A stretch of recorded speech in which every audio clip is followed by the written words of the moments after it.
रानगावा आला चक्क रस्त्यावर, घडली असती दुर्दैवी घटना। सातारा जिल्ह्यातील कासजवळील परळी भागातील कुडेघर गावात सकाळी सकाळी एक रानगावा चक्क रस्त्यावर आला।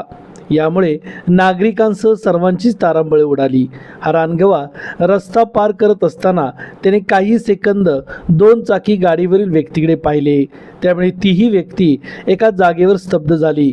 कदाचित या रानगव्याला धोका वाटला असता तर तो दोन चाकी गाडीकडे आला असता, मात्र धोका नाही पाहून अंदाज घेत त्याने जंगलाकडे धूम ठोकले।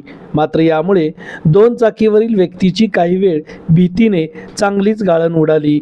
उन्हाळ्यामुळे वन्य प्राणी पाण्याच्या शोधात जंगल सोडून वस्तीकडे वळत आहेत, त्यामुळे मानव व प्राणी यांच्यात संघर्ष वाढत आहे। रन फास्ट न्यूज चॅनलसाठी दादाराम साळुंखे, कराड।